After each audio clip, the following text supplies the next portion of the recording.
Hey, it's Ashley from acbsgotbookcitement, and I just thought that I would film my August wrap-up and September TBR. So yeah, another month has gone. Sad face. And in August, I managed to read 5 books, which is not as good as July, but it is acceptable. So, first book that I read in August was Patient Zero by Jonathan Mayberry. This is the first book in the Joe Ledger series. I know Keisha from the Forsaken 707 has read this book and she loved this book. I gave it a 3.8 out of 5. It was okay. I did like it. I didn't always like the main character, Mr. Joe Ledger, because he just seemed too good at everything. And I don't know.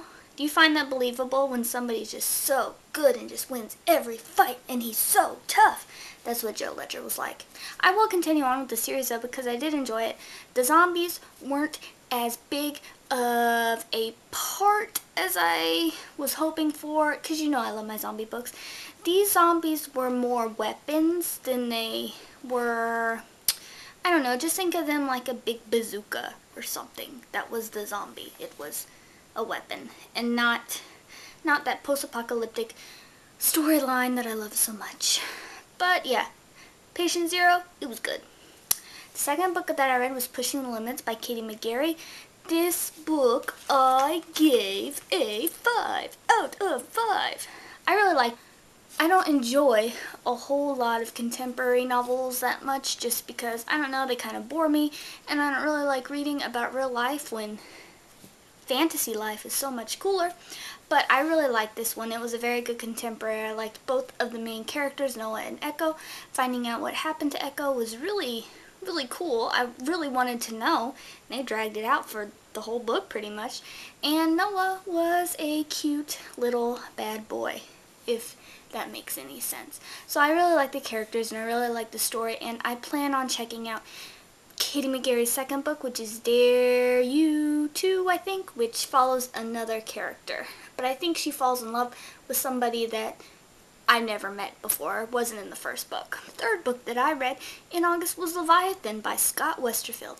Leviathan is the first book in the Leviathan trilogy, and it is an alternate history steampunk world.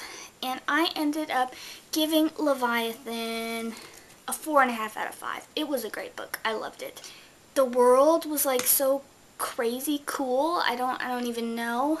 They had these big animals that they genetically like mutated and stuff, so they weren't the animals that you remember. Like Leviathan is a ship that's a whale. How crazy is that? Whale ship? Who thinks of that? It's got 2 characters. We got Prince Alec, and then we got, I think her name is Darren. I could be wrong on that, but they were both really cool, and they both had like their separate stories, and then they ended up meeting up, and it was awesome. And one thing about Darren though, I found her a much more believable boy than I did a girl. She just, I don't know, I didn't see girl. It was a boy all the way. I definitely want to check out the second book in that series, but there's things I have to know. The pictures in there, I loved the artwork. It was amazing. The illustrations, they like leapt off the page, which is really cool. If I was in this world, I think I would be a machinist much more than I would be a Darwinist, because I just think that the Darwinist, it was like, I don't think you're supposed to mess with nature in that way and turn whales into ships. Build a ship. Don't make an animal a ship. So yeah, I'd be a machinist. Not that you asked, but I offered. And the fourth book that I read was The Isis Caller by Kat Adams. I gave this book a 3.5 out of 5. Now this was actually the 4th book in a series, which stupid me, I didn't realize until I was reading it, and I should have read the first books first. Fact. It was enjoyable. The main character is a half siren, half vampire, but actually this book shared a lot in common with Patient Zero in the, not so much the storyline, but how things came together in the end. Yeah, if you read those 2 books, tell me what you thought, and if they did, if you noticed that too. So then the last book that I ended up reading in August was Texas Gothic by Rosemary Clement Moore. And I ended up giving this book a 4.5 there it goes. A 4.5 out of 5 too. I loved it. It was awesome. I just like turned pages, had to get to the end. It is a ghost story. There's like a family of witches, and the girl who's never really had any talent at magic, she starts getting haunted by this ghost that wants something, and she has to find out what this ghost wants from her. It was just really cool. I really like the characters and the love story between the main girl, Amy. That's her name, Amy. The main girl, Amy, and then the guy from the neighboring ranch, Ben McCulloch. Oh, the chemistry, man. The chemistry. He was a hot little cowboy. That's what he was. But yeah, it was an awesome, awesome book, and I really want to check out the companion novel to that. It's not super spooky, though, so if you're like, oh, I can't read scary books because they're scary, this one was not a horror fest, you know? It was enjoyable. So that's it for the books that I read in August. Now I'm going to go to what I want to read in September. I only picked 5 books and some from my Kindle. I'm definitely going to read some from my Kindle. Don't know what, but there'll be some of them. So the first book that I really want to finish for September is Angel Fire by L.A. Weatherly. I'm currently on page 395. I'm this far. Guys, I'm struggling to get through this book.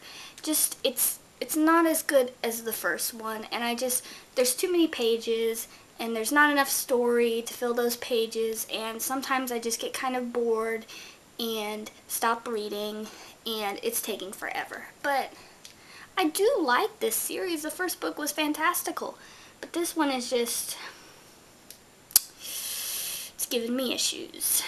But yeah, I want to finish that one. Then I want to read Help for the Haunted by John Searles. This is a book that I won in a Goodreads First Reads giveaway, and it comes out September 17th of this year. And I want to read it, and it's about this young girl whose parents are killed. They are ghost hunters, demonologists, or something like that. And there's like a mystery to how her parents got killed, and is her sister involved? I don't know. But I looked on Goodreads, and it is getting really good reviews. It's like up in the 4-star range, which is pretty good. So, yeah, I'm excited to read this one. And I've heard it goes back in time to before her parents were killed, and, you know, it just sounds awesome. Then I want to read Black-Hearted Betrayal by Casey McKenzie. I don't know if this is the last book in this series. It's the last book I can find in this series, and I really enjoyed this book. It's a Shades of Fury novel, and it is about this girl, Riss, who is a Fury. It's a really fun adult urban fantasy series, and I'm excited to read this one. Then I want to read Fuse by Juliana Baggett. This is the second book in the Pure trilogy, and you guys know I loved Pure. I loved it, loved it, loved it. So I really want to continue on with the series, find out what happens, what's going to go on, and yeah, awesome. The last one that I plan on reading, I mean, I could get more in if things go well, but it's The Declaration by Jim O'Malley. I saw this one on another booktuber's channel quite a while ago, and I thought it looked good, so I ordered it. And it is about a dystopian society where people are given the option to live forever, but if they live forever, then they can't have children, I think. And our main character, Anna, is a girl that was never supposed to be born. So she's considered a surplus, and yeah. So, that's my August wrap-up, my September TBR. I hope you enjoyed it. Like, comment, subscribe if you want to, because all 3 would make me feel very, very happy. And I will see you guys later. Bye!